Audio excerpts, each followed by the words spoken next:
Well, joining me now to discuss the government's environmental announcement is Steven Guilbeault. He is the Minister of Canadian Heritage and one of the Cabinet's most prominent environmentalists. First of all, Minister Guilbeault, thanks for joining us from the Arboretum in Ottawa. Thank you. Thank you for having me. Okay, let's start with, the big headline in these measures is that you are saying that this package that you're announcing today will allow Canada to meet or exceed its Paris climate commitments by 2030. Now, as you know, all of the reports we've submitted to the United Nations so far say we are not going to make those targets by far. What in this package will make the difference? Well, the first thing I need to say is that, since we've been in power in 2015, we have started putting in place measures, but for 10 years, nothing was happening in Canada. So it's true that it takes a little while to start going, but we have started going.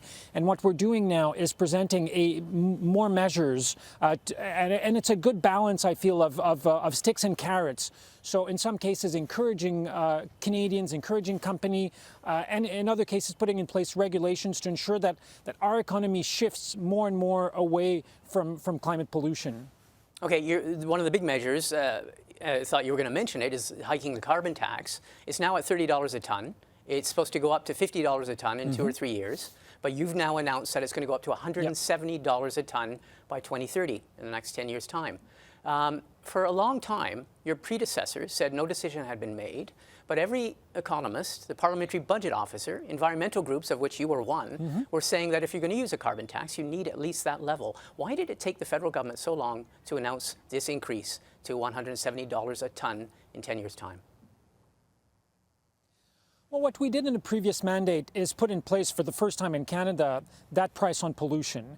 And at the time we said it would go until 2022, and we said we would wait until the next election, which was actually the last election, the 2019 election, to make a decision as to what would happen after 2022.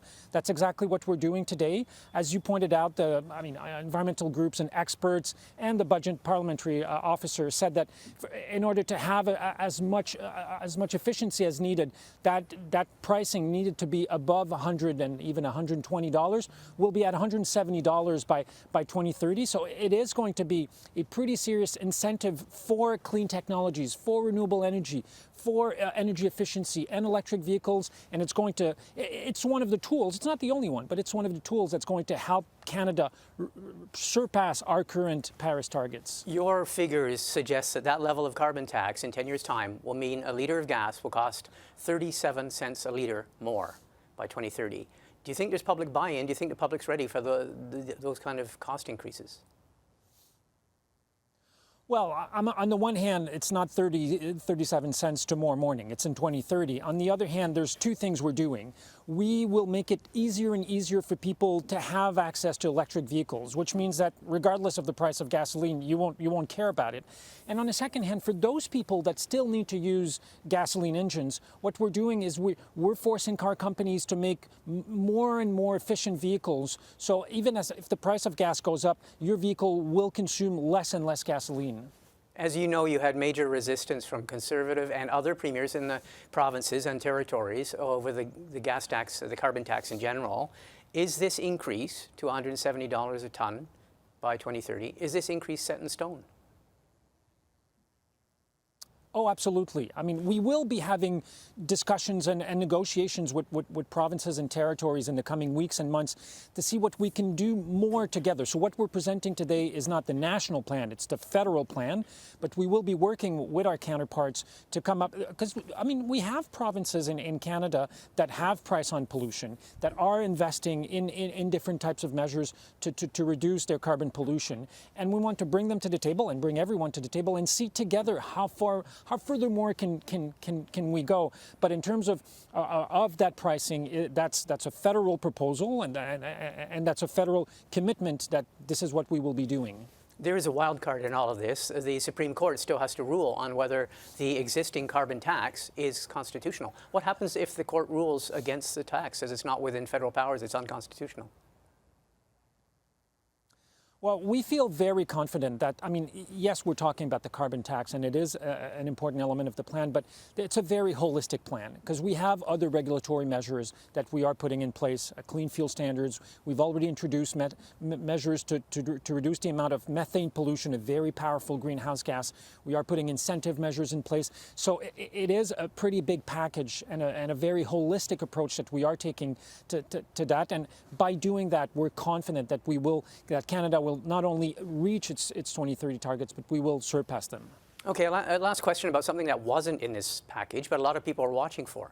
U.S. President-elect Joe Biden is proposing what's called a border adjustment carbon tax. So that's a tax that would go on products coming from countries that have more lax environmental standards. A lot of people are saying Canada will have no choice. Our hand will be forced. We'll have to bring in a border carbon adjustment tax if the U.S. does. Any thoughts on that?